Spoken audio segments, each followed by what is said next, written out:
Ian. Dave. There's one question on every single 7 of our listeners' minds, Ian. Mm-hmm. Do you know what it is? I do.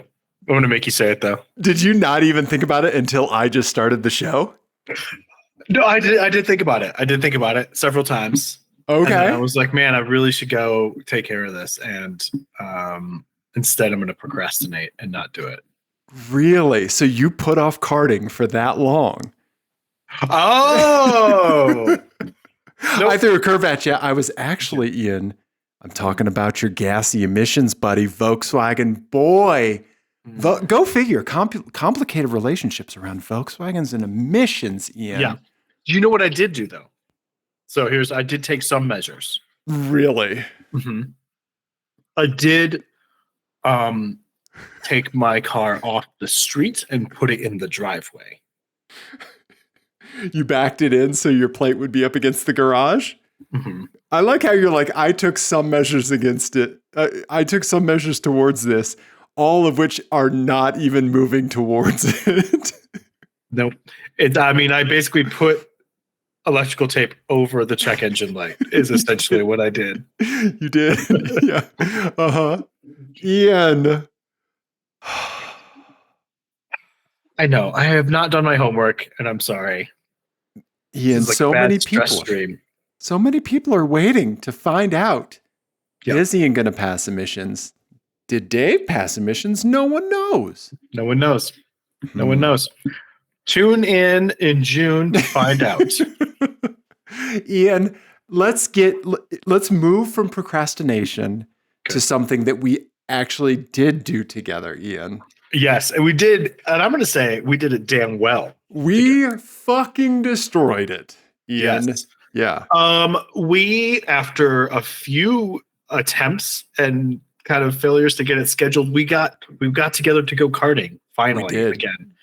It's been a while. Yeah.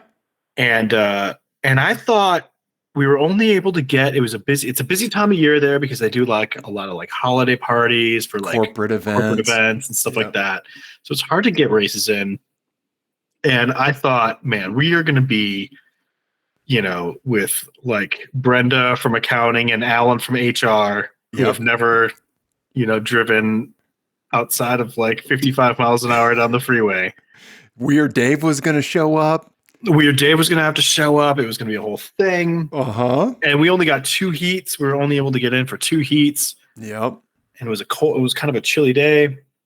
And then, lo and behold, we got 2 heats by ourselves.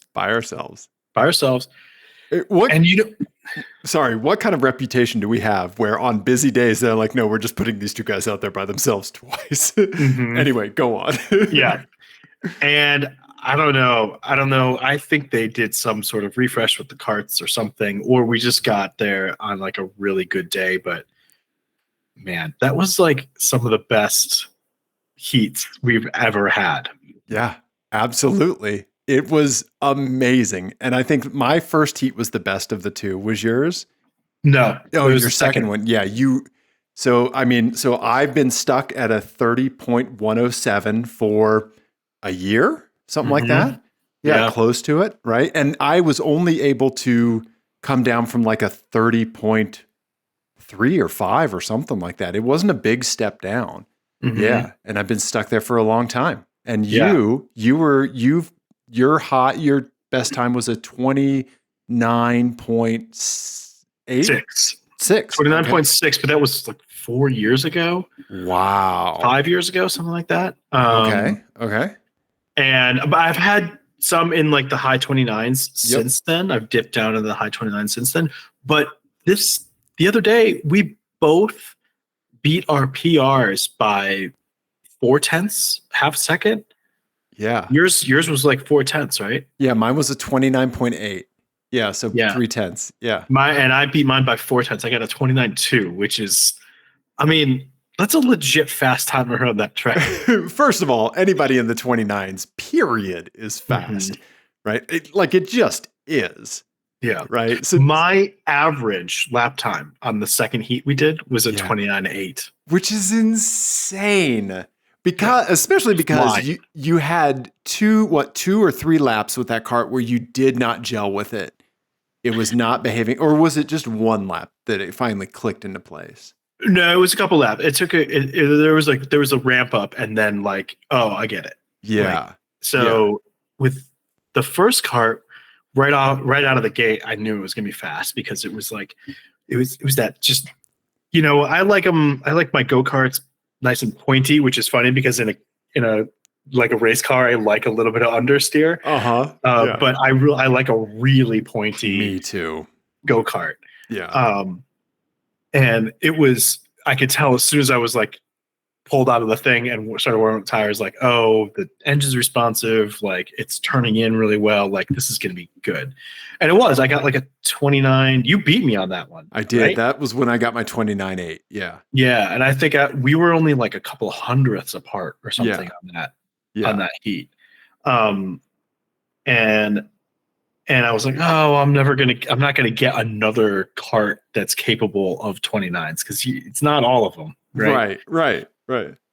And then the second heat, we were in different carts, and I was in a cart, and I was like, oh, this isn't gonna be as good. Like it just didn't feel as sharp.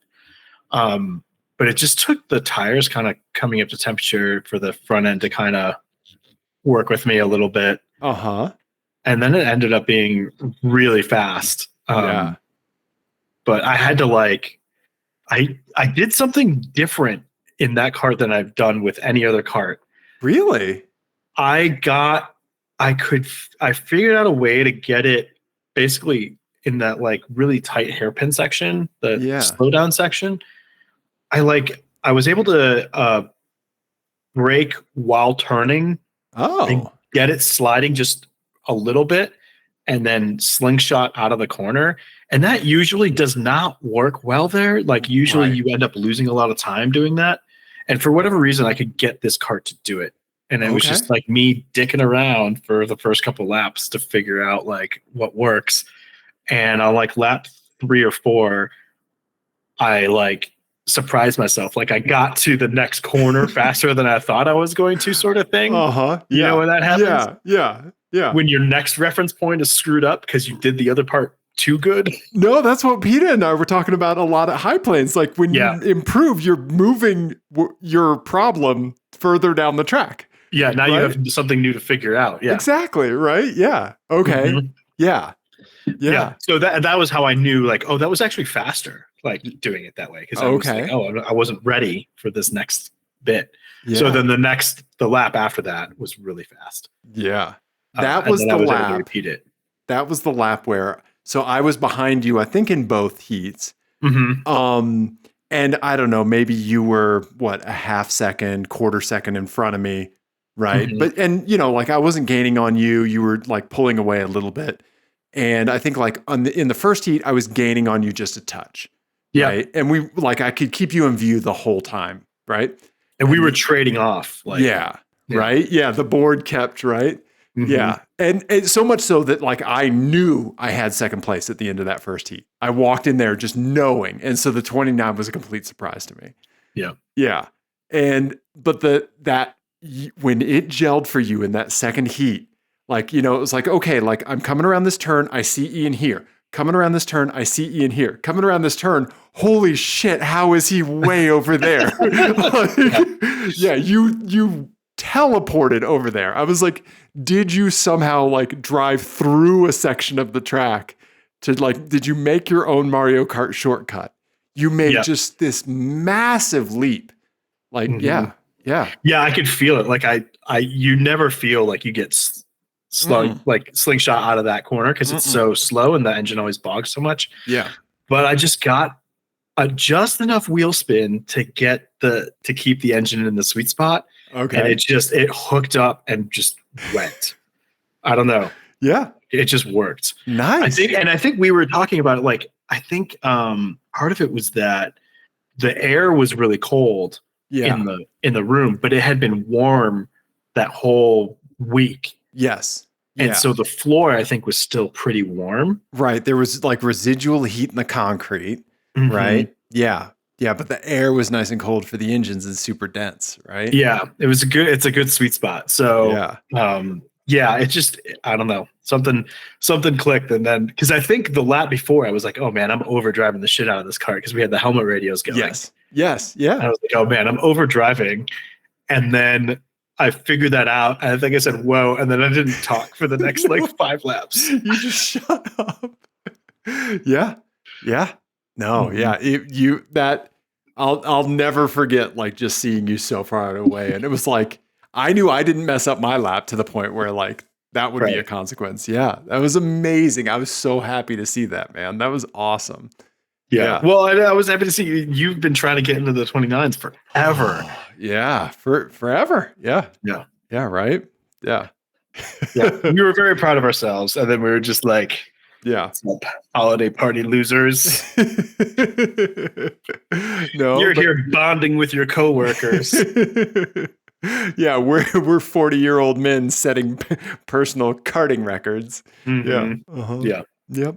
I do think it's very funny that I always think about that afterwards, like how if I set a personal best or something, or I have an especially good heat, I'm very amped up. I have a lot of energy that is not appropriate for like a 40-year-old to come at like a 20-year-old track worker with. Right. Yeah. But hey, 29s are 29s, man. That's a sick time. Yeah, you did so great. Yes, you too. Thank you. Yeah, and of course we shared the times with PETA and talked to him after because he's our three's company of karting, you know? Yeah. So thank you, PETA. Yeah, we had you with us in our hearts. Yeah. Well, you were in my heart. I'm not going to tell you what part you were in of Ian's. You know? Yeah. That was good, buddy. That was good. Yeah. Congratulations. And after, do you remember like when our second heat was about to start, I asked if I could have the same cart back? Yes, you did. You did. And he was like, no. Yeah. Absolutely not. It was like, okay. And then I ended up getting. Right. Yeah. Crushing your, Yep. That's a big, like, to go like at that end of the thing to make up 4/10. 4/10 is insane. Right? Especially after like 6 months of not being there. Right. Yeah. No, that's the kind of thing that like a big step at that point is a consistent 10th. Right. Yeah. It really is, you know? Yeah. Mm-hmm. Yeah. It is really that diminishing returns when you get, you know, when you've figured out the track that much. Yeah. But you also, I mean, you did 3/10. So, I mean, it's not like, I don't know. Yeah. That first kart was fantastic. Just really gelled with it. Yeah. I was really focusing on, and I think I lost focus on this on the second heat. I was really focused on minimizing the amount that I was turning the wheel. I was thinking about those karting videos that we watch where people are just destroying the pack, and it looks like they're turning the wheel like 4 degrees each way. Right. For sure. And so I was really focused on like kind of keeping my hands further down and like minimizing that. I need to keep that in mind because that's what got me to the 28 or 29.8. Yeah. That is really, those videos are interesting, and it is true that is a big thing. Yeah. But also it is pretty dependent on kart setup, and not every kart is going to work like that. You're right. Yeah. Yeah. And I think I happen to have a kart that it worked well with that first time. Yeah. Because like some karts I'll try to do that too, and it just doesn't work. It doesn't respond. Yeah. Right. And so you have to like throw it in and then come back, like a big movement. Yeah. To get it to rotate. But yeah. You got to initiate the upset. You got to poke the bear. Right. Mm-hmm. Yeah. And that's kind of what I had to do with that, the second one a little bit. Okay. It just took me a few laps to figure out how big of a moment to put into it. Okay. Yeah. Nice, man. Dude. Yeah, fun though.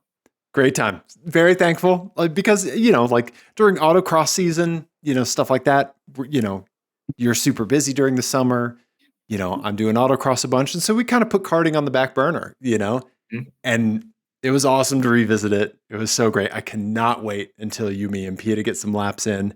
Yeah. And so it was fantastic to come back to it. Yeah. A+. Yeah, absolutely. Right? Yeah. Nice, buddy. Nice. Yeah. Well, besides your non-emissions and karting, what else do you want to talk about tonight?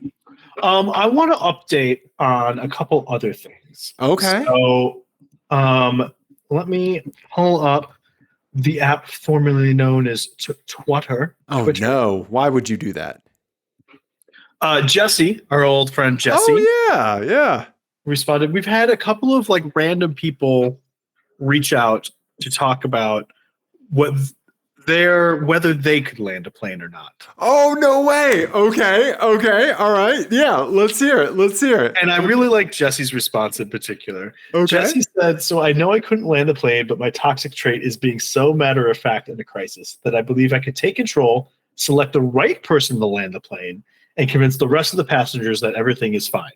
Oh, she said the hubris and then did this emoji. But I don't think that's hubris. I think that's healthy self-awareness. I like that. I think that's confidence in recognizing talent.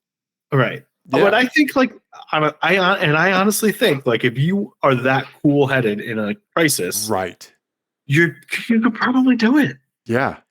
You know, because you're just following, and you'd be following instructions at that point. You're not doing it out of your. But I did have a friend. Thank you, Jesse. I like your response. That's great. I think it's fantastic. My friend from Oklahoma City, Andy. Okay. He texted me and my wife. He just said I could land a plane. It's great. And then he said, I've logged a ton of hours flying remote control airplanes, so I'm pretty confident. Yes, I love it when people's credentials are RC or Microsoft Flight Simulator. Mm-hmm. Yeah. If you for some reason were completely incapacitated and you had to pick between somebody to land the plane that had tons of RC experience or tons of Microsoft Flight Simulator experience, who would you think would be more likely to land the plane? Oh, that's a good question. You know, I don't know. I think maybe RC experience. Okay. Because to me, in my head, I think having a good grasp of the physics of it is important. Okay. I don't know. That's a tough question. Okay. I don't know. Okay. Might be about equal. Okay. What would you say? I think it depends on their flight simulator setup. If they're just rocking a keyboard, right? But if they've got the full on yoke, right? Yeah, if we're doing WAD. Yeah. Then no. Yeah. Yeah, right? Yeah. You just somehow run Microsoft Flight Simulator from a Gravis PC gamepad. Do you remember those? I do. Yeah. With the little screw-in joystick in the controller. Yeah. Oh yeah. Right. Or you just use your Counter-Strike setup to do it. Yep. Yeah. I don't know. Yeah. Did we get any other responses? Both of those are fantastic. Thank you, Andy. Thank you, Jesse. Yeah. I think we did. I don't remember where they are. Okay. But yeah. Send us more of them because it's hilarious. Yeah. It was. Yeah. So it was kind of net shifted towards that people could land the plane, huh? Mm-hmm. Yeah. Okay. Yeah. And then what did I think one of our buddies commented on YouTube? Could you land the plane if it was my voice through the air traffic controller headset? Right? That's right. Yes, I forgot about that, and I responded and I said, so the question was, could I land the airplane if you, Dave, were the voice on the other end? And I said basically that I know how high your voice gets in a crisis, and I think I'm maybe too old to hear that frequency at this point. Yeah. Here it is. If from our buddy Tim Burr. Yeah. So thank you, Tim. Yeah. I think you're right, Ian. I think you might have aged out past my, oh God, who was the 80s singer? Klaus Nomsky. I don't know. He had like the plastic thing that he always wore that he hit like crazy high notes. They referenced him in the Venture Brothers. Yeah. Klaus Nomi or something. Yeah. I don't know. Yeah. Yeah, I think you're right. I think you'd be like, yeah, this headset isn't working. Yeah. Uh-huh. Nice. Okay. All right. Yeah. Nice, buddy. Yeah. Okay. Okay. What else we got? I also have a My Eyes. Oh, okay. Okay. I've seen something. Uh-huh. It was in my neighborhood. Okay. And I don't want to oversell this, but it is maybe the second rarest car the third rarest car we've featured a picture of on this show. Okay. We talked about the Varsity. We had the Ted Parks. Yeah. Ted Parks on with the Varsity Roadster. There's only 2 of those. Right. We photographed a Shogun. Yes. One of 12. Oh, R.I.P. One of seven, and that's not one of 6 because that one got destroyed in a fire. R.I.P. man. Yeah. Yeah. God, that guy was so nice, and that was such a great moment. Mm-hmm. Yeah. And this car, it may be about as rare. I don't know that I've ever seen one in person before. Really? And it was just street parked in my neighborhood, just casually, you know? No, I know it's an event when you type the file name in all capital letters. So I saw that. I didn't click on it. I didn't look at it. I saw the capital letters and I was like, oh, this is going to be great to talk about. Okay. Good. Great. I'm excited. I'm excited to see your reaction to this very rare car. Okay. Here we go. Oh, whoa. Daihatsu Charade. Charade? A Daihatsu Charade. Somebody is still rocking. They only sold these in the US from, I think it was like 88 to 91, 92, somewhere in there. Okay. They sold 43,000 of them. And there can't be many. No, right? There can't with current plates that pass emissions. Ahem. Okay. All right. Easy. Ahem. They don't even have classic plates on this. Right? And they could. Yeah. That's great. That's a great point. They don't have classic plates on this. I've never seen one before. I don't think I have either. Yeah. Obviously I was walking with my family and I was like, oh my God, I've got to get a picture. And they were all like, what? Why? What? What are you talking Why about? is this a thing of all things? Yeah. Right? Yeah. And then I had to explain what Daihatsu was. Okay. Yes, many questions I had to answer because of me taking this picture. Sure. Yeah, fantastic, right? Yeah. Wow, freaking Survivor, man. Yeah, this is an official Apex Adjacent salute. Do I extend my pinky on the salute? Yes, you're gonna do a pinky out. Boy Scout symbol. Yeah. Okay. Make sure you hit yourself in the face real good when you do it. Yeah. Maybe shift your contact lens into the back of your eyeball. Yeah. Mm-hmm. Yeah. The least dignified salute that's ever. Wow. Been. Yeah. I did get an eye checkup recently, and I was telling my optometrician. Is that the person? Optometrist. I was telling her about how you squirrel stash dailies everywhere to the point that I had some in my backpack for a while. She got a good kick out of that. Yeah. Good eye, Ian. Good eye, buddy.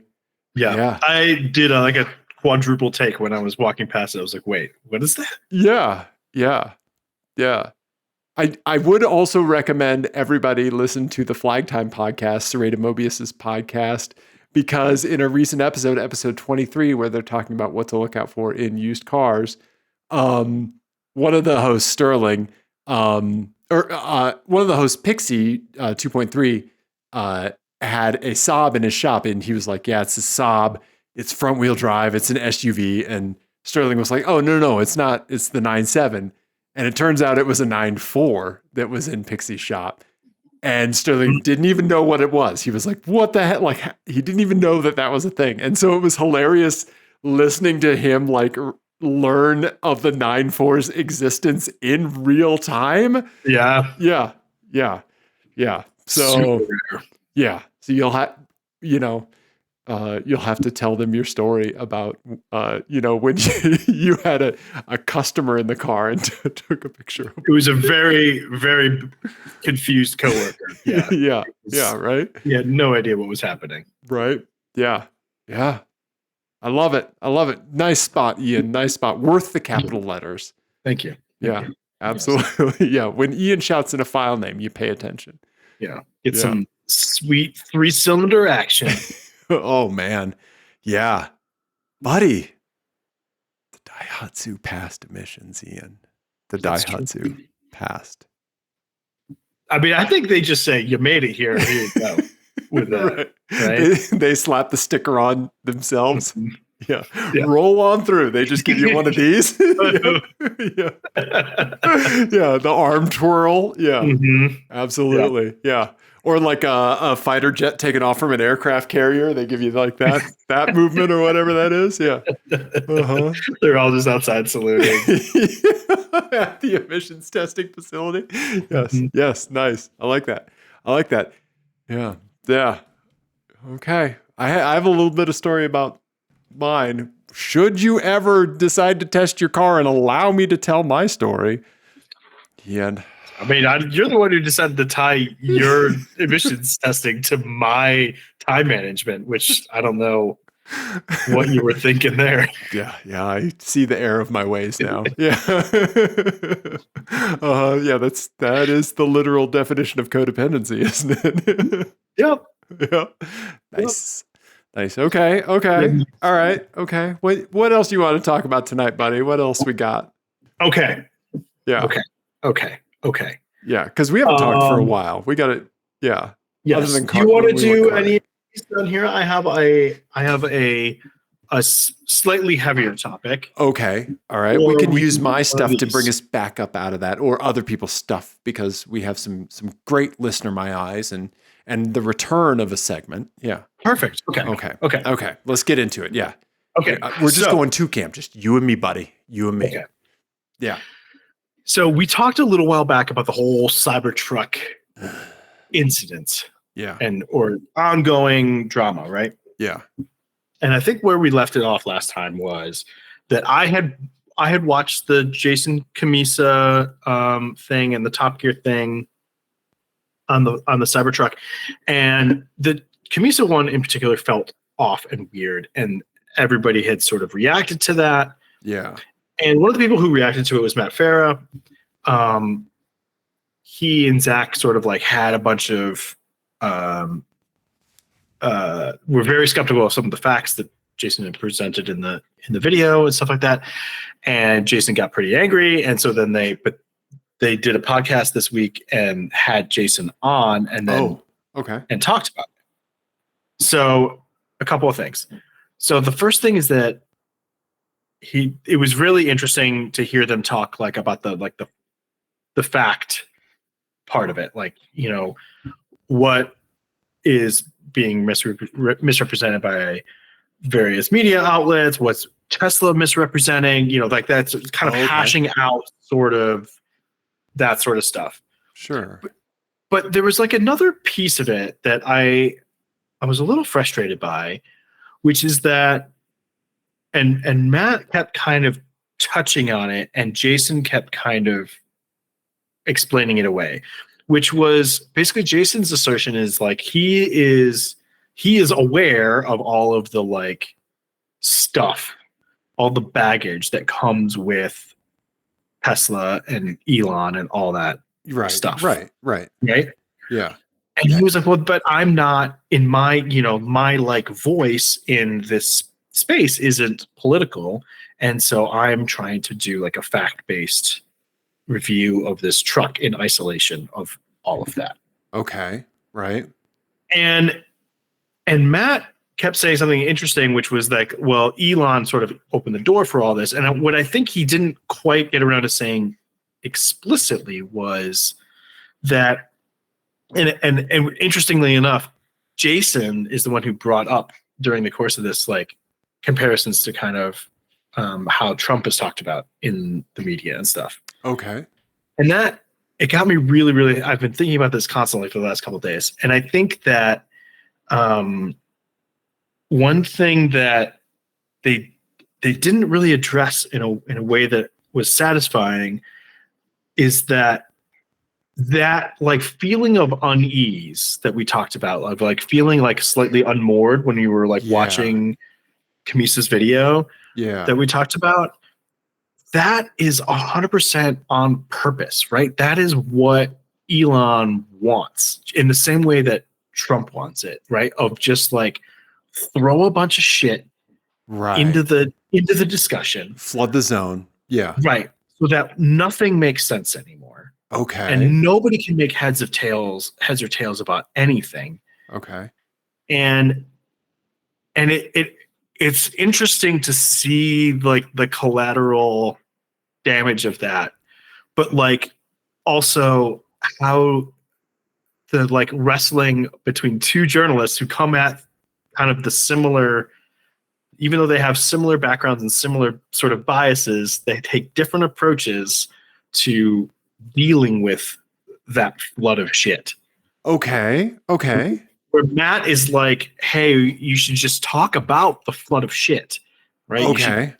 Talk about that. That is almost more of the story than the truck itself. And Jason's like, well, no, you just got to take really great pains to separate the truck from the flood of shit. Right. Okay. I mean, he's sitting in the truck, right? Yeah.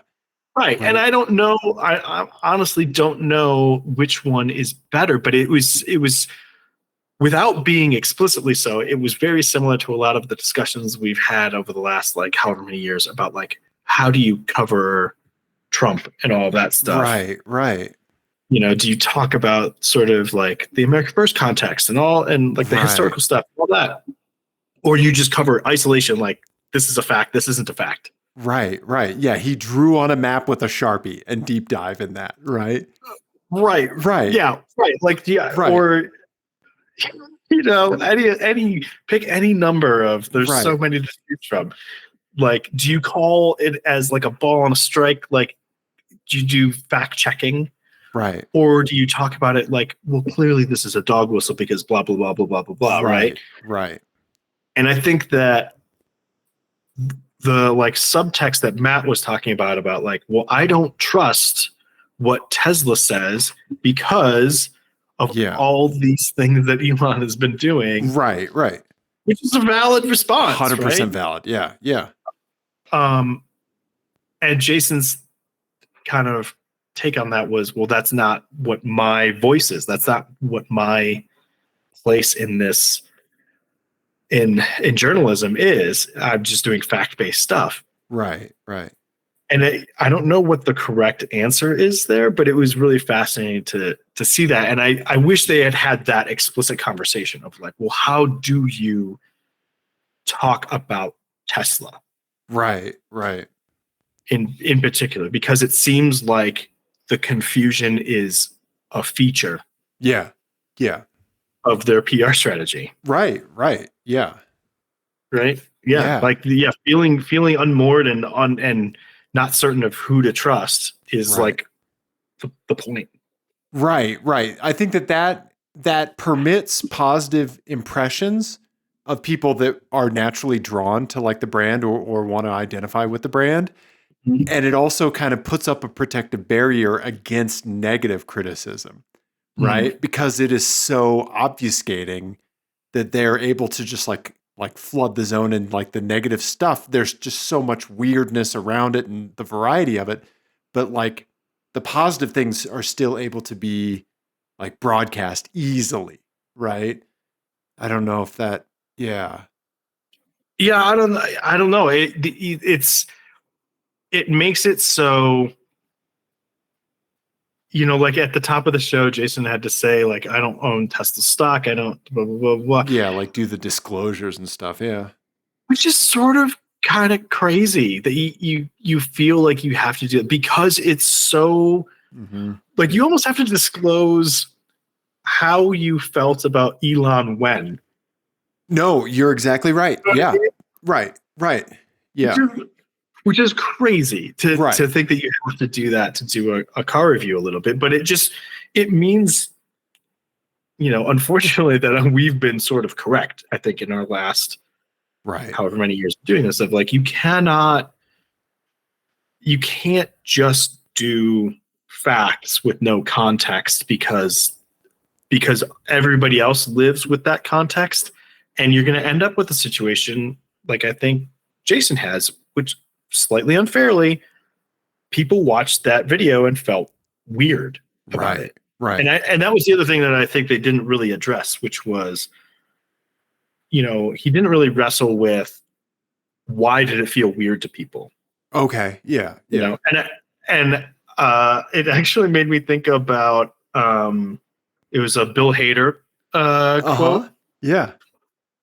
Bill Hader has this writing advice where he says, if somebody gives you a note, that half of it is almost always right and half of it is almost always wrong. So he says, like, half of it, like, that if something feels off, so like the relationship between two characters is wrong, they're probably right, that there's probably something there that's not right. Okay. But then they'll make a suggestion on how to fix it, and you should almost always discard that. Okay. Right? Yeah. And I think that's kind of what's happening here with the thing with Jason is, like, something was off. Yeah. But, everyone's saying, like, oh, you took money from Tesla, or which is all bullshit, obviously. But there's something there. Something's not right. I need to watch it. I haven't watched it. Yeah, I really want to hear your take on it, because and maybe I've spoiled it by, maybe I've ruined things by saying. No, I'm familiar enough with his videos. I love his, like, the videos that he does for, like, Haggerty and stuff like that, right?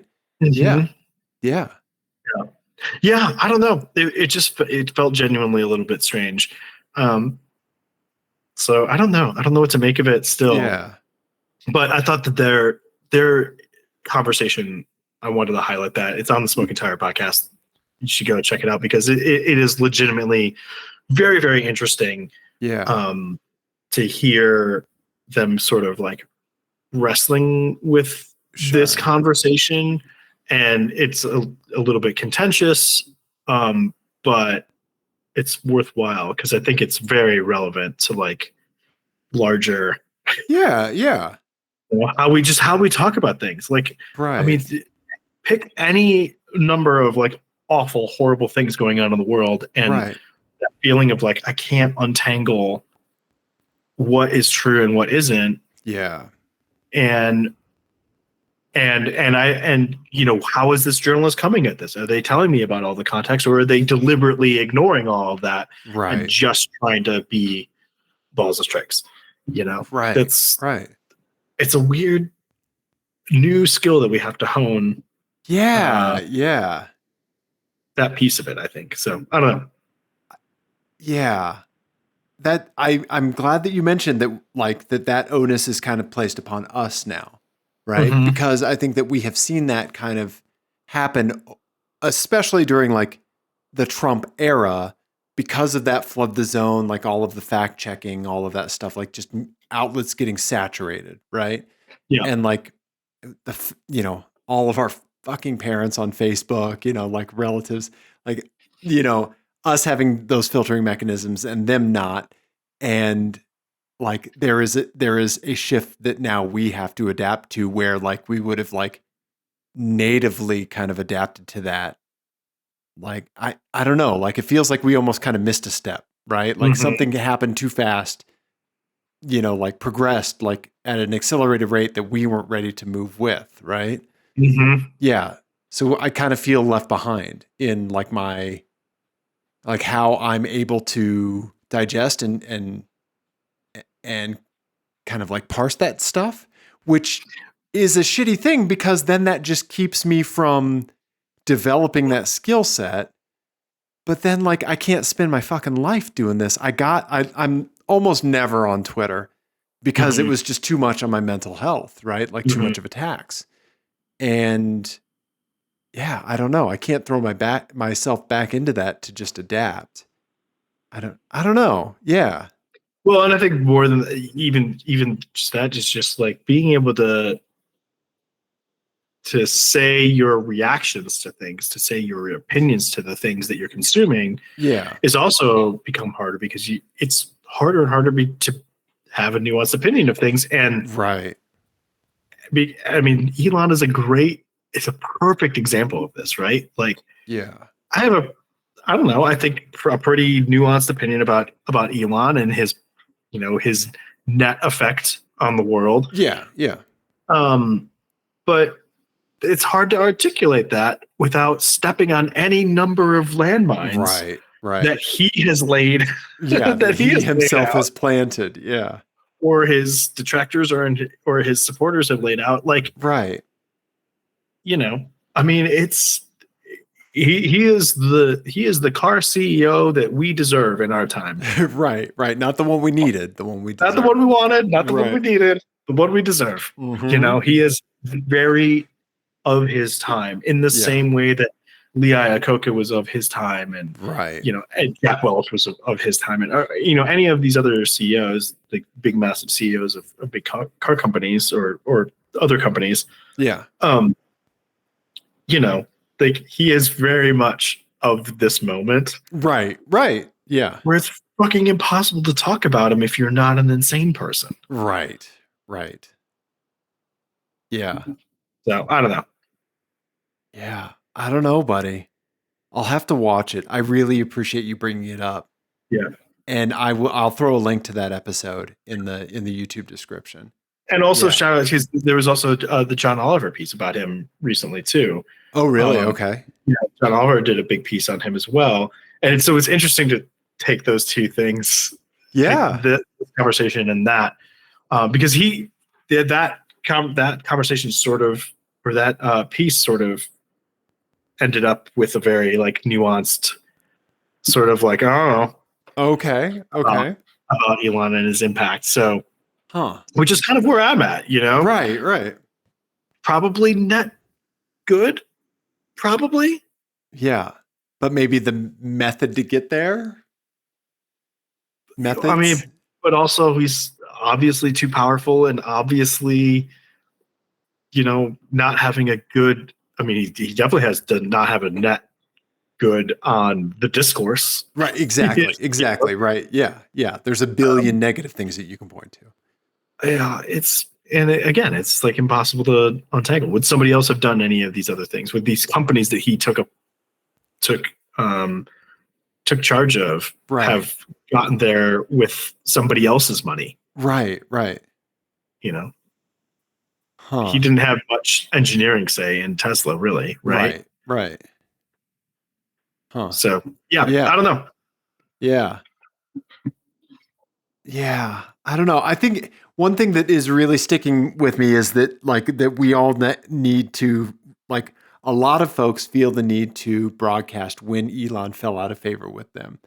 Right. Yeah. I'm really glad you mentioned that, because I had that conversation with my buddy Steven, because way back in the day, like, we had gotten done playing racquetball. We were sitting outside the community center and we were talking about Neuralink, right? Like when it was still just in like super conceptual phase. And it was like, that seems crazy, like tech advancement, and like liking Elon at the time, and then we had to have we didn't have to, but Steven checked in with me one day and was like, so we both cannot, we both are really upset with Elon, right? And I was like, oh yeah, yeah.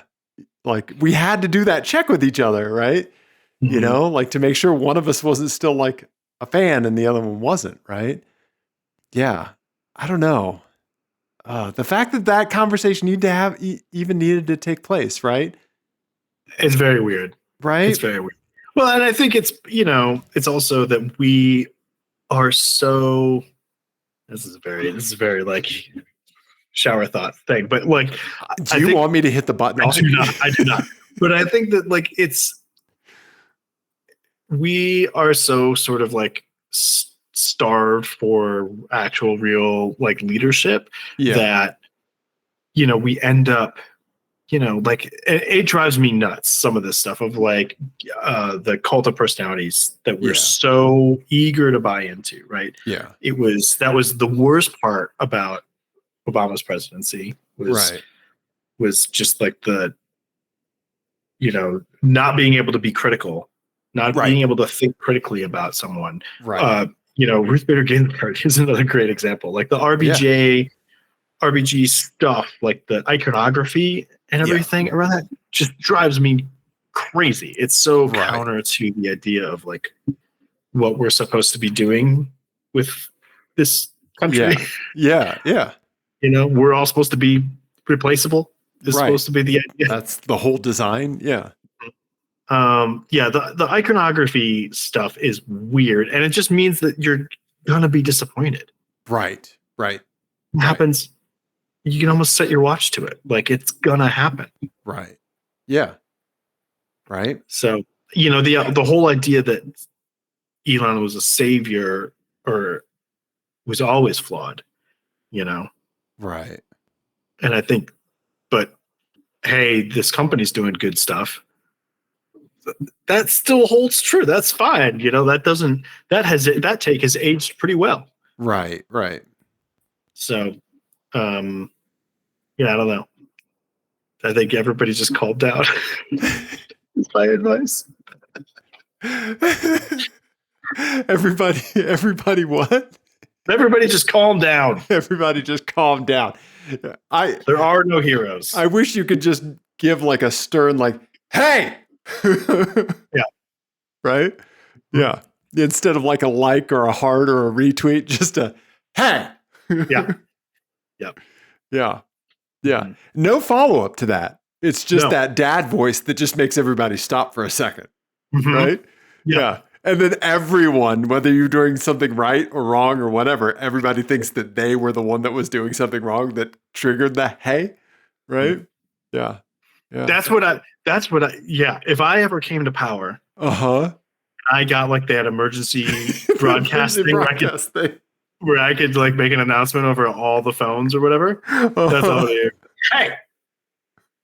That's it. Yeah. Don't need to add anything to it. End of address. Yeah. That's what all my Oval Office addresses would be. And preempt all the primetime shows. Yeah. Your the State of the Union. And then just the seal goes up. Yeah. Nice. Yeah.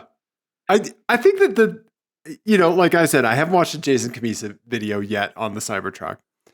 What I'm familiar with, and tell me if you feel like this is kind of like what is potentially feeding that feeling of uneasiness, is that I really enjoy his videos. I really do. Me too. I'm a huge fan. He's great. He's a very, very passionate. He has a very high standard for the presentation, the production. It's great. Very knowledgeable. Right. Very knowledgeable. Right. How he's equipping himself and the subject matter, all of that stuff. He's never really like dug into like the crazy context of like how a certain car is, but he's never shied away from it. Right? Yes. He's never shied away from it. He's like dropped kind of little bits and just like super like cliff notey kind of things about a car's history or the organization's history, but it's almost more like anecdotal than it is narrative, right? And it's never anything like big, It's always like just a quick broad stroke and this, Yes and no, because there are some videos where he goes into like the older cars, like what's a good example? Like the Corvette, like the ZR1. Oh yeah. He goes into like the older cars, where he does kind of talk about like, hey, this is the tapestry, right? This is the tapestry. This is what the environment was that led to these decisions, like, whether it was like regulations in the country or whatever, like that sort of stuff. Right. He always talks about that. And I think it's a bit of a category error on his part to think that the discourse is not the context there in you which go. Okay. is not valid context for this truck. And that's I think a great point, Ian. Jesus Christ, why weren't you on Farrah's show? And I think just like him not addressing it, it seems to me it seems like a little bit of a cop out. I understand his decision because it's a fucking minefield. Yeah. Yeah, it seems like, and he said a bunch of times in the Farrah interview too, like the video was only 20 minutes long. Like I only had 2 days with the car. Like, we've got to do what we can.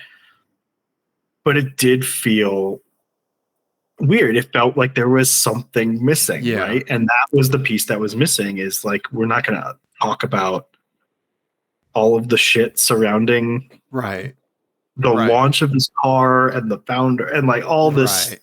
Right. Yeah, I don't know. It was strange. Right. And I get his defensiveness about it, and I get why Matt was upset, and I get like I understand everybody's motivations here. It's still just I wanted them to have that really explicit conversation about like this is how we should be covering Tesla and Elon. Right. And form a consensus on it, right? Like what would move the needle in a positive direction, right? Yeah, even though they do very different things. Even though they agree on a lot, they do very different things. Yeah. But I think we kind of all have to have that conversation. Yeah. And including us who are sort of on the outside of this. It's like more consumers of journalism. Like, what do we expect out of this? Because this is a little bit different. This is probably the closest we're going to get to this is like when like Unsafe at Any Speed was published, right? Like, right. I don't know. It's like you said, it's a minefield. It is. And I think that this comes closest to one of the initial things that you wanted to do with this show was the commentary on the journalism surrounding cars. Mm-hmm. Right? You're very passionate about that and you have a lot of good perspective on it, and I think that this is one instance where you've really been able to you've had an opportunity for something like this to present itself and you be able to articulate it. I really appreciate how you've dug into this. Yeah, I don't have a good answer for any of it. No, but that's okay. The fact that you've processed so much around this. Yeah, I appreciate that. I do. I would love if we could get Jason on at some point to talk about this because it is a confusing thing. Yeah. But I'm guessing he's probably sick of talking about it. At this True. point. Yeah. But yeah. Anyway, that's kind of where I'm at with that. But I doubt he'd be like Billy Bob Thornton that's on an interview where he gets mad when you don't talk about anything other than his band. Right? Like Cammisa's not that kind of guy. Yeah. Right. Right. But I really appreciate like even if it doesn't land on something, because like that's the whole purpose of drip, drip, shower thoughts, right? You like, there's not even really a thing to land on, right? Right. But like spending cycles on at least parsing something, right? Like I think that the connection of like, what's different about this? What is different? Why does it feel weird? You're right. And I'm really glad that you really spent some time thinking about it, Ian. Yeah. Thanks. No. Yeah. Well, yeah. Anyway, should we do some poop jokes or something? No, I really appreciate it, buddy. Yeah. Yeah. Oh God. Yeah. I think the way that you think about that stuff is the way that I think about like corporate downfall. Like I spend just as much time like on the pattern recognition pieces as you do on like the pattern recognition pieces in those spaces. Right. And I think that you have a really good, like you have like your red yarn is pretty fucking long, buddy. Right. That's why I had to move my camera because right. But it is right. Like you have gotten some connections, like, yeah. Thanks. Yeah. Yeah. And you're uncomfortable with me talking about this. So I'm going to move on. I'm going to move on because I know you and I love you, but I appreciate you and I appreciate your yarn. Too many compliments. Let's move on. Ian is speaking of flooding the zone. Yeah. Yeah. Okay. We both have license plate games. We do. Yeah. Do you need me to give you one that might be funny? Or do you have one for me that you would feel better like seeing me subjected to it? You know what? You made me uncomfortable. I'm about to make you uncomfortable. Okay. All right. Okay. Oh, I didn't know we were talking about yeah. Oh yeah. Here we go. Okay. You ready? Okay. All right. Okay. Let me open up the Dave Don't Look folder. No, it's in the current show folder. Oh, it's in the current show. You didn't. The solution is in the Dave Don't Look folder. Oh, thank you. Okay. Is this the Oh My Stars? Okay. Okay. This one is called Oh My Stars. This is a family show. And then you got to fan yourself. Maybe clutch some pearls. Yeah. Okay. Pearls are clutched. Okay. Yeah. Don't do it behind the microphone, Dave. Yeah. Okay. Yeah. Okay. Okay. Yeah. Okay. Gotcha. Okay. So these are quite forward license plates. Oh, okay. Okay. Somebody is very okay. All right. Okay. Very forward, huh? Okay. The alternate title for this was just Ma'am. Okay. All right.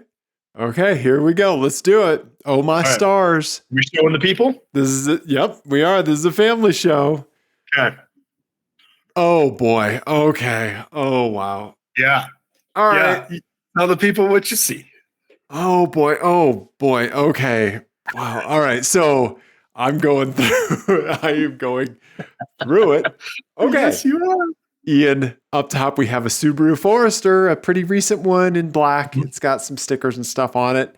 A little bit of car cake on the top. Yeah. Okay. Then we have a white BMW X3 M edition. M40i. M40i. Yeah. Okay. And then we have a red Camaro down at the bottom. Pretty recent Camaro with dual exhausts on each side. Yeah. Okay. And then, oh boy. License plates, man. Oh God, these plates. Okay, so first off, we're starting with I'm on OF, which means I'm on OnlyFans, which means they show their business to people on the internet for money. Not going to shame anybody, but they're just putting that out there. Should someone choose to do that, more power to you.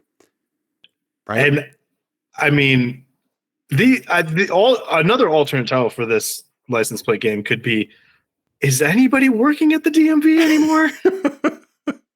You know what? That's a great point because the second place is genitals. GENATLS.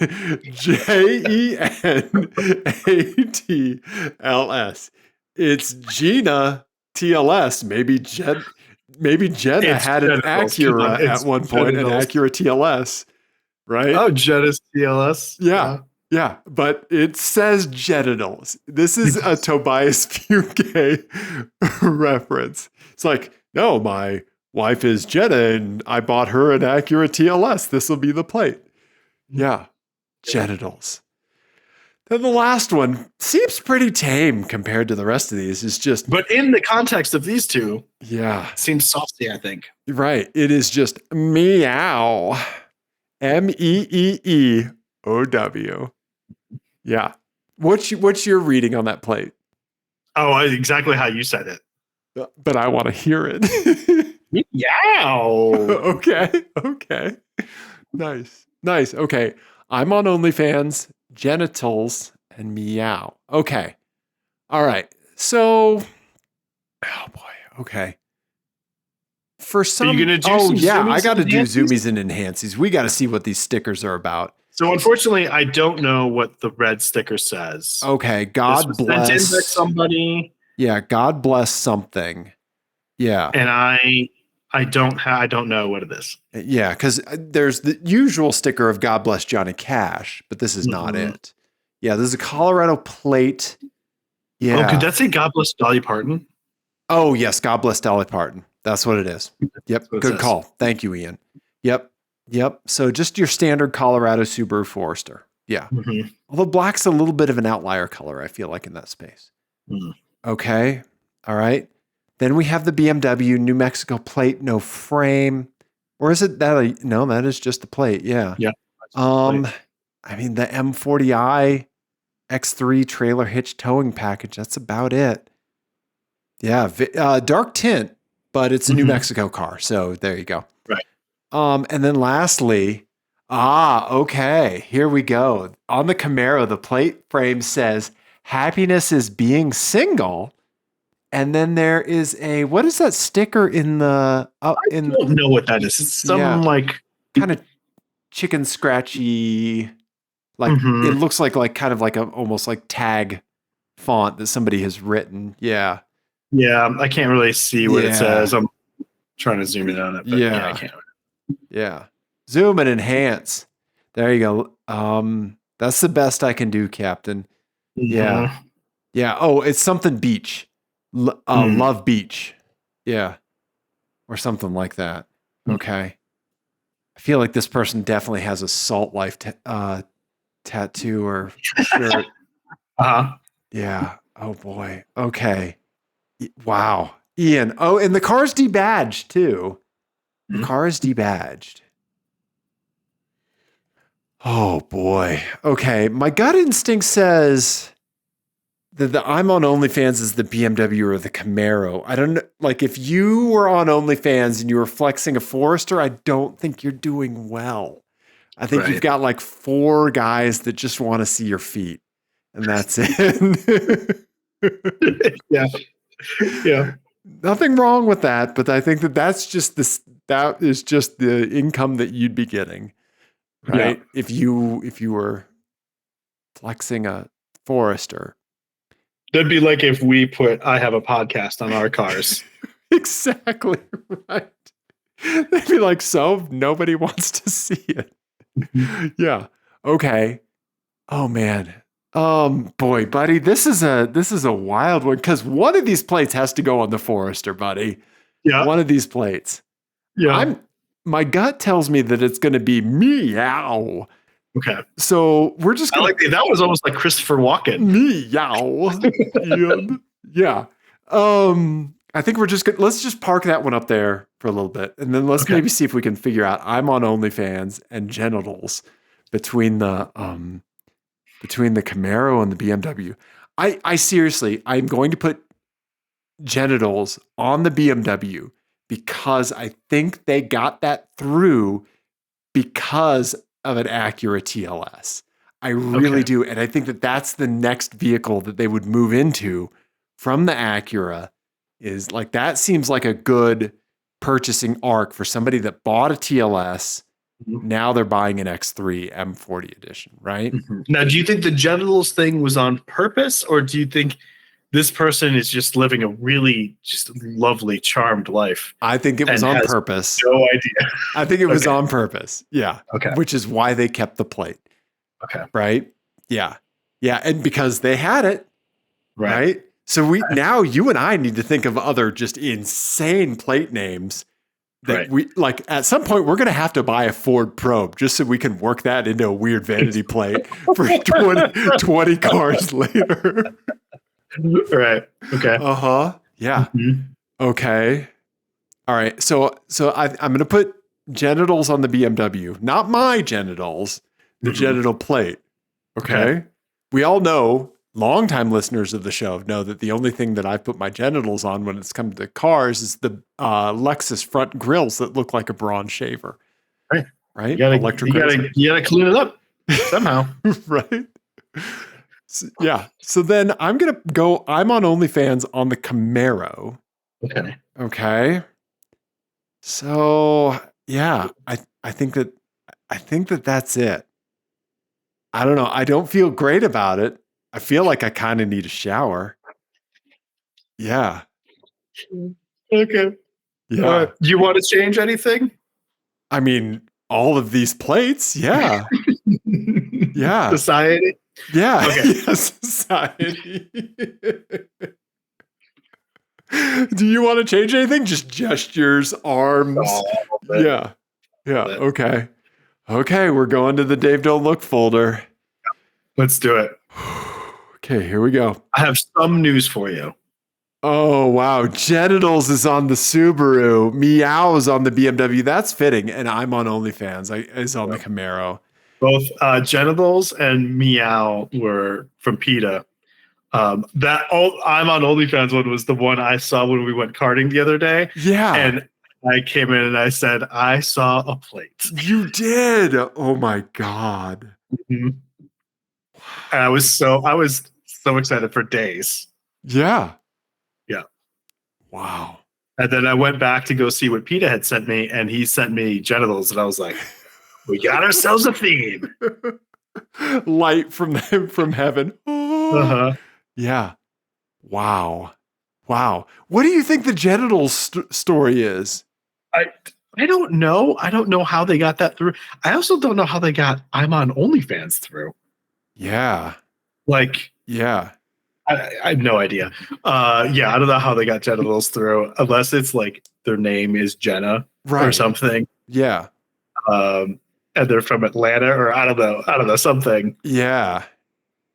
Yeah. There must have been some weird justification to get it through, but it's hilarious. Right? Yeah. They just brought outcasts, Atlians or ATLians to the DMV with them, and they were like this, but like in reverse. Mm-hmm. Right? Something. Yeah. Wow. And they were wearing a turban and shoulder pads like Andre 3000. Yep. Yeah. Yeah. That's a plate. Both I'm on OnlyFans and Genitals is like, that's a plate where you don't want to like mispark and almost be towed when you're like at a funeral. Right. You know, yeah. You're at a wedding and all of a sudden the loudspeaker goes, it's like, dearly beloved. Will the owner of an orange Camaro license plate I'm on OnlyFans? Uh-huh. Right. Yeah. Yeah. Oh, wow. Yeah. I don't know, man. PETA, Jesus Christ. And you're like in the middle of parent-teacher conferences.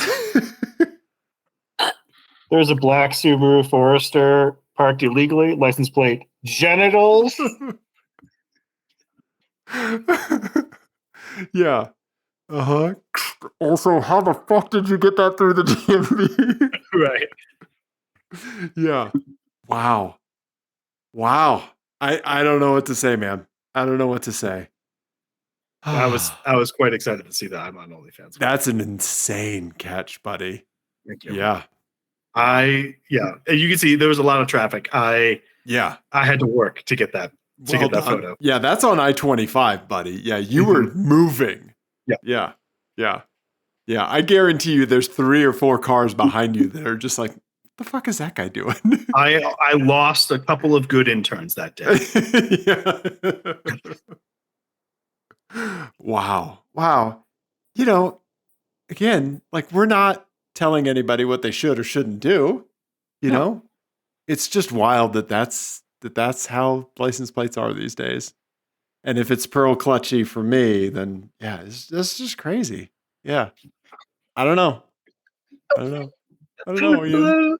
See how uncomfortable you are right now? Yeah. That's what it was like for me about 10 minutes ago. Oh, I had forgotten that I made you uncomfortable with compliments. That's why I'm just letting this happen. I know. Yeah, you're just soaking in it. I'll play the getting wet with Ian. Yeah. Wow. I need a plate. I need an audio sting for just like, what the fuck is the DMV? Audio only listeners. Dave is blushing. By the way.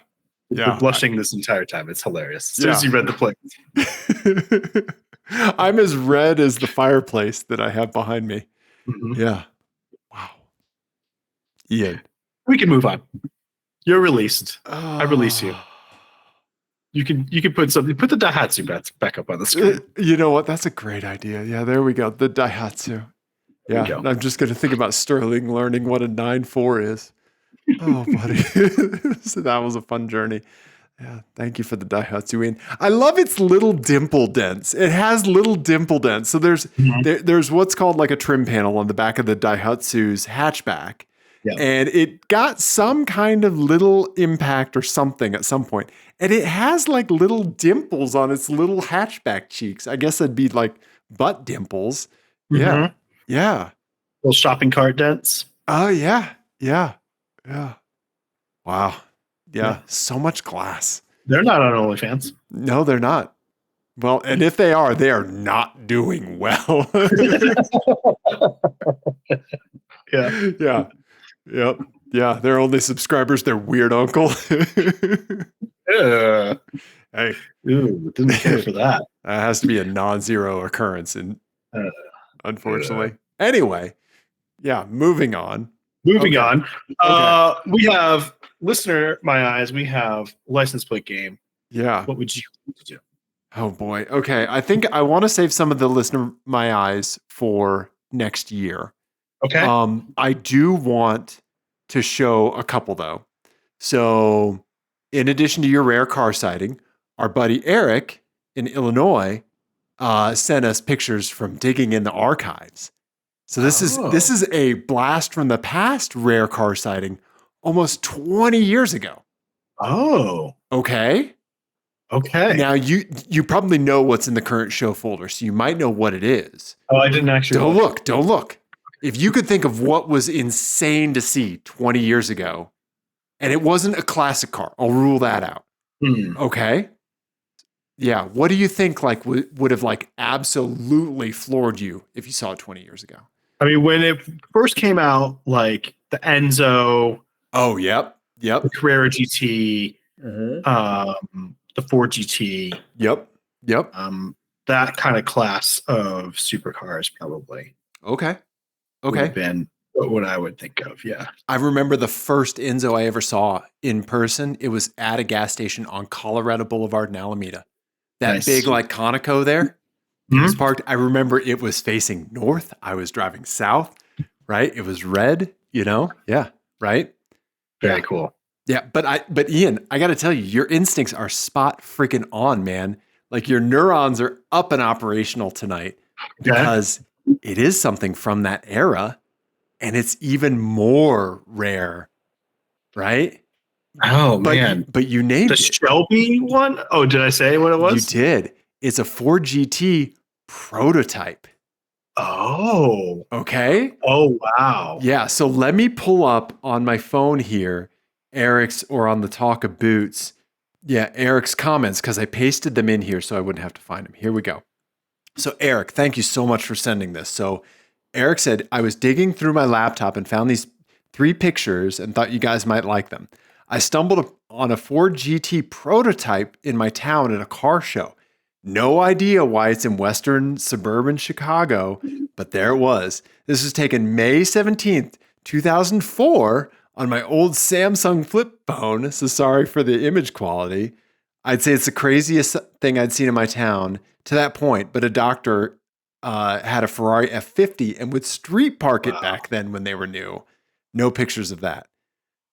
Eric goes on to say, I remember trying to take a picture of the inside of the car, but it didn't turn out well. It was very unfinished, and I remember at least one laptop in the passenger seat. That's crazy. Right? That's really cool. Yeah. Also, there's some awesome cars in the background there. The little Corvair truck thing. I think. And then an older truck. It's really cool. Like some cab forward truck. Yeah. Yeah, but the bumper's basically like just a steel bumper. Yeah. The Michigan, plates. Yeah. Yeah. And then, here's the other picture. The kind of like more unfinished fiberglassy or plastic are those carbon? I don't think they're carbon fiber. Saab. Yeah. There's a Saab back in the background. There is. Too. Yeah. Saab 9.3. Good call. Mm-hmm. Yeah. Pontiac Bonneville back there. Yeah. Right. Very cool. Right. Yeah, thank you, Eric, for sending those in. That is a straight blast from the past. If anybody else has any blast from the past pictures of cars that really struck them at the time, I would love to keep this going because this is great. Yeah, also, requirement would be it has to have been transferred from at least 2 hard drives ago. Yes, absolutely. Yeah, taken with technology that does not exist anymore. Right. Yeah. Or is so old that it came back, right? Right. Yeah, like how people are buying like Canon PowerShot G9s for like $300 now. You know? Yeah. Right? Ridiculous. Yeah.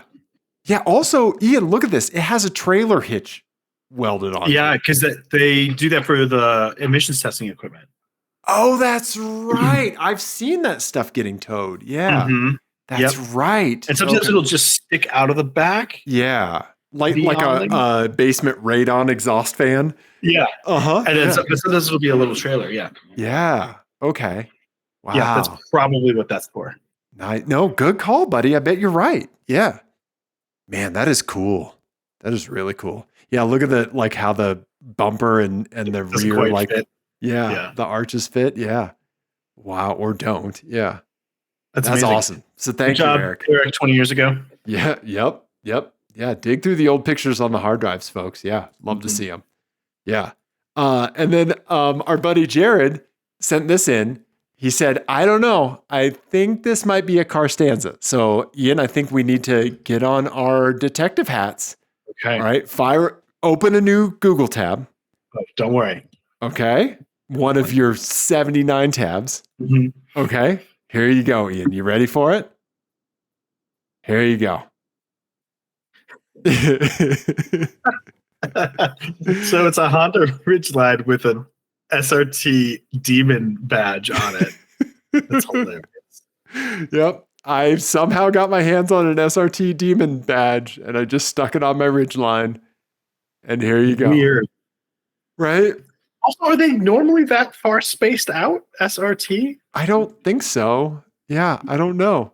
Yeah. Dodge, SRT. I bet you that's... Yeah. Yeah. Yeah, they're usually right together. Yeah, I think that's just an eBay purchase. And that's hilarious. And it came, I mean, here it is. It is an eBay purchase. Yeah. It's facing the wrong direction. It is facing the wrong way. Yeah, but yeah. Right. But yeah, it's something like that. Yeah. Yeah, the letters came off of the applique when they were putting it on, right? And Shit. So yeah. Right. Yeah. Oh, that looks good. Was uttered once at least. Right. Right. Yeah. In that tone. That looks good. Man. Yeah. Why do people do that? I don't know. But yes, thank you, Jared, for sending that in. Yeah. And our detective instincts and yours were spot on, buddy. A great spot. Yeah. Yeah. People are wild. Yeah. Yeah. I think I know where this is. Yeah. Nice. Anyway. Yeah. All right. What else we got? Should we finish up with the license plate game? I think we should, Ian. It's been a long show already. And a license plate game and then an album. Yeah, this has been a long show. Yeah. Okay. But dude, I gotta say, thank you so much, everybody, for the Show Us Your Car submissions. We absolutely have enough for a full show. We're gonna have a great time talking about them. Ian, we have some wonderful stuff. So great. Yeah, you don't know anything that's come our way, do you? No. Awesome. We're going to have a wonderful time. Not a single thing. Yeah. Thank you, everybody. Yeah. Yes. The floor is closed, but yeah. Yeah. Awesome. We got some great stuff, Ian. Okay. So here we go. Oh, wait, I have one. I have one. Oh, cool. Okay. Awesome. Nice. Okay. Here we go, buddy. All right, Ian, don't look. This license plate game is called, this is number 96, by the way. Not good, Bob. Not good. Okay. Yeah. When I was telling my wife goodnight, I closed the door because I knew I'd be shouting that at some point this evening. Nice. Okay. All right. Here we go. You ready? Okay. These are plates for cars that have not been going. Oh no. It's not good, Ian. Not good. Okay. Oh no. Okay. So up top we've got a Honda Odyssey. Yep. That is significantly shorter than when it left the factory. Yep. Because it's been run into in the back pretty violently. Yep. Then we have a Jeep Grand Cherokee. Yep. I don't see any like accident damage or anything. Okay. And then we have a Toyota RAV4 in blue with Wisconsin plates. Yes, and I will give you context on that one. It got a touch cropped out, but it is parked in a handicap parking space. Oh, gotcha. And I can see the handicap placard Yep. in the front there. Okay. Okay. Let's do. Oh, and then the plates are late again, L8 again. Oh well, well, and so lucky. Mm-hmm. Okay. I'm gonna need some zoomies and enhancies. Okay. All right. Let's start with the Honda Odyssey, I guess. Yep. Okay, it's Virginia plate. I've got a football. Yep. A Themed football plate team. paint. Yep. Now the question is, do they get the plate before or after this happened? I don't know. For as massive as that strike is, the plate seems to be in great shape. Yeah. Right? Interesting. Yeah. I don't know. Okay. Yeah, that thing, that's a pretty big impact. Okay. Yep. All right. Here's the Jeep, buddy. Yeah. This is, I believe, like a breast cancer awareness plate. Mm-hmm. It is. Yep. Okay. Yep. The pink ribbon plate. Yeah, for sure. Yep. Okay. That's all we have to go on. Yep. Okay. So blacked out badges. That's about it. Yep. Okay. So this is a nurse's car. Yep. It has an RN. Yeah. And we've got a handicap thing. Maybe a car seat. I can't quite tell. Yeah. Not a ton to go off of except for the RN badge. Okay. Yeah. Yeah. Plates for people that are having a rough time, have had a rough time, etc. My first instinct is that So Lucky is on the Jeep. Okay. It might be like a cancer related thing. Sure, like they're a survivor, right? Yeah. Yeah. Okay. Yep. Oh well, I think maybe on the on the Honda Odyssey. Okay. Wait, no, let me think. Oh well. Yeah. This is a super tough one, buddy. I'm going to go late again on the RAV4 and oh well on the Honda. Okay. If maybe this is a nurse that works in obstetrics and maybe you're late and you're going to have a baby. Right. Okay. Reaching, but that's my thought. So lucky on the Jeep. Oh well on the Honda. Late again on the Toyota. Okay.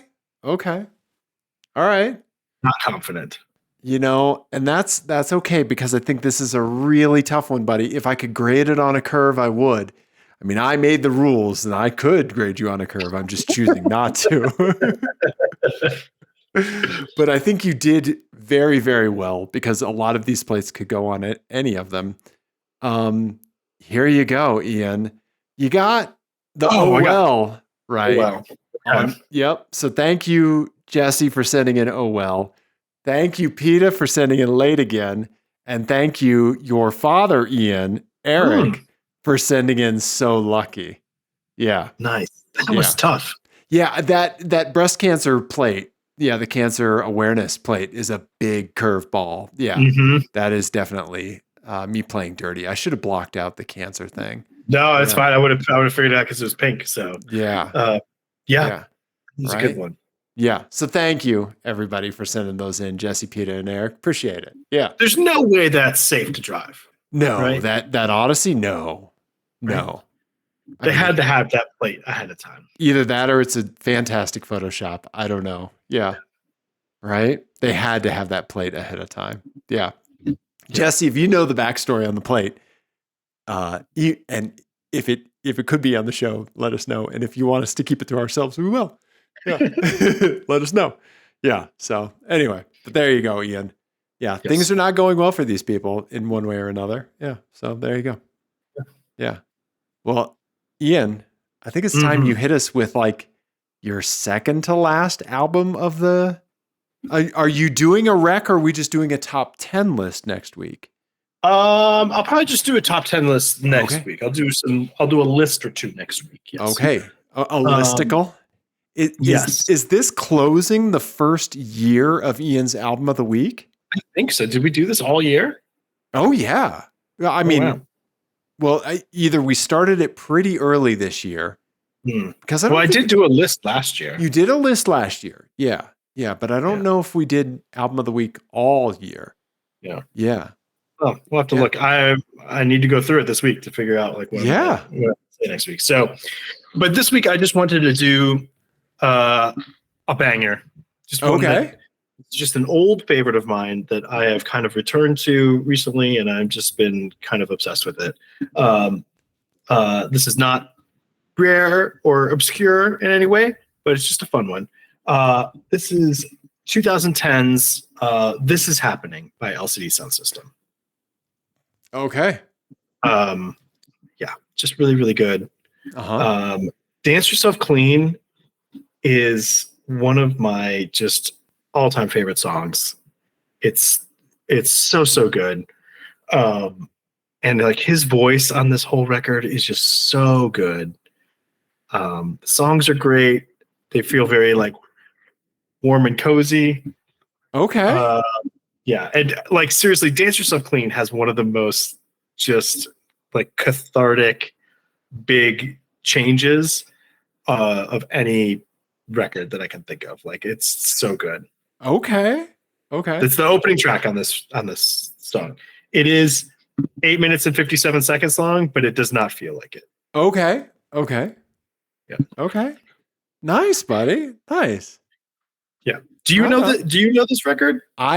Ian, please don't get mad at me. I have never listened to an LCD Soundsystem song all the way through. Oh, okay. Yeah. Okay. Not that I don't like it or anything. I'm going to listen to this album. I just have never made an effort to listen to it.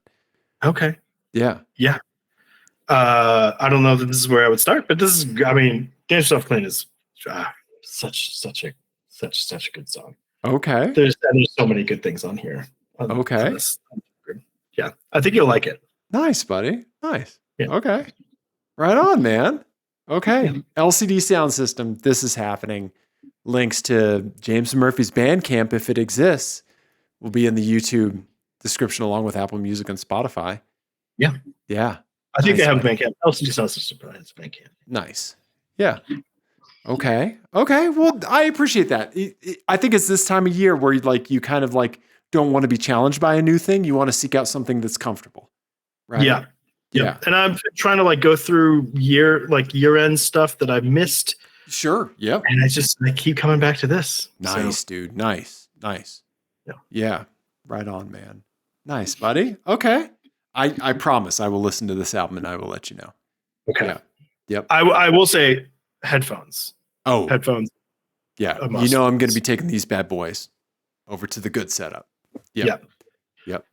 Yeah. So, which is even better than when you last heard it. So, yeah. Great. I want you to film a reaction video.